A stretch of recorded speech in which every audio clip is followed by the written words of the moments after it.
চিকিৎসায় মানুষের পাশে থাকাই শুধু নয়, মানবিক উদ্যোগও নিল doctor P Banerjee homoeopathic research clinic.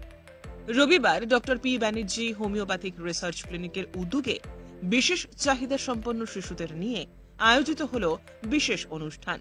এ যেন ছোটদের বড়দিন। ক্রিসমাসের আগেই প্রাককালে এমন কার্নিভালে ছোটদের আনন্দ আর হাসিতে স্বভাবতই উচ্ছ্বসিত আয়োজক নিজেই।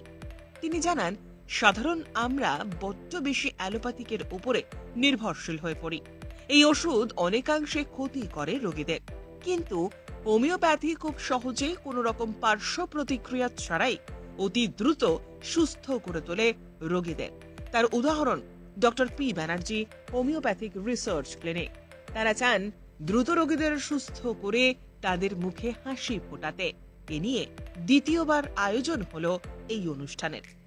আজকে আমাদের প্রশান্ত ব্যানার্জি হোমিওপ্যাথিক রিসার্চ ক্লিনিকে একটা অ্যানুয়াল ডে হচ্ছে, যেটাকে আমরা কার্নিভাল বলি।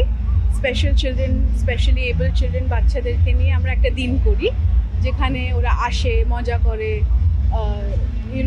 ওদের প্যারেন্টসদের সঙ্গে, টিচার্সদের সঙ্গে just they let their hair loose and ওরা জাস্ট মজা করে, আনন্দ করে। আমরা অ্যাকচুয়ালি একটা ডক্টরস কর্নার করেছি। আমি চাই যে অ্যাওয়ারনেসটা বাড়ুক হোমিওপ্যাথি এই বাচ্চাদের জন্যেও। ডিরেক্টলি এত কড়া ওষুধ না দিয়ে, if it can be prevented just homeopathy দিয়ে আগে, first line of medicine for any parent, I think আজকাল in this generation should be homeopathy, and then after that maybe if it does not work, then we can go into other traditional form of medicines. Bureau Report, Channel 10.